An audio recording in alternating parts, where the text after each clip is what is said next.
classic music, digging through the crates. What mixtape did it for you? Like when you was either a teenager in high school or whatever. What mixtape was like, oh my God? Let me tell you, that's funny. Everybody know who this guy is, but it's not gonna be expected because of where I'm from. I'm from New York City. But the mixtape that did it for me was a tape by Dr. Dre. When I went to the West Coast, when I was a little kid, he had this tape called Boom and Bass or whatever. And this was like 80, 88, 87.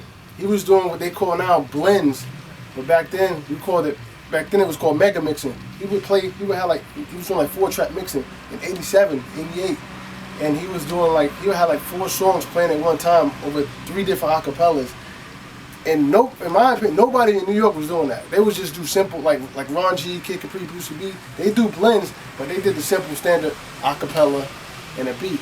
Dr. Dre was doing 4 beats, 3 acapellas simultaneously, back and forth, and that blew my mind. So I got to credit Dr. Dre for that. I think I know where you got your style from because I picked you out when I was listening to your second Apply Pressure. And one thing that stuck out for me, your mixtape itself was different. It wasn't just you screaming over the record. Right. Like you took Apply Pressure, you was finding samples, apply pressure Right. from different movies Right. and different scenes, and you mixed it. Even did you do J.R. Ryder's mixtape? Yeah, I did. Yeah, and same thing, still yeah. standing. Still standing. And you just had the different blends of different effects of movies and stuff. Right. And that caught my attention because I listen to mixtapes and sometimes all I hear is the DJ screaming their name over it. Right. I'm glad you brought that up because I want to tell people a mixtape is not you get in a DJ to talk over music and you just put it out. That's not a mixtape. That's just somebody talking over your music. A mixtape is somebody blending, being creative, maybe a little cutting, scratching, little intros, mixing.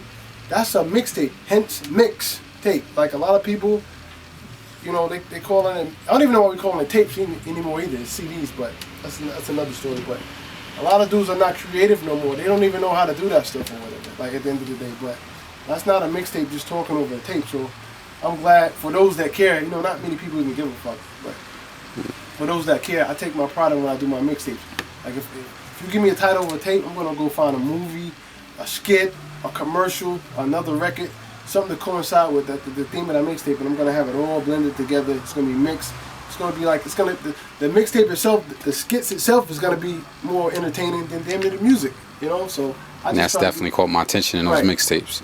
So I just try to do extra stuff like that, and I credit that from learning from Dr. Dre and people like that. That's the type of tapes they used to do. Like it would be 3-minute intro or just 100 songs, just going in and out, just crazy nonstop. Like that's a DJ to me, like being creative, and you can't get that anywhere else except that mixtape. So that's the whole point of doing a mixtape. You want the album, you go buy the people record, but you're supposed to listen. In my opinion, a DJ, you're supposed to play music a different way. You're supposed to present it a different way.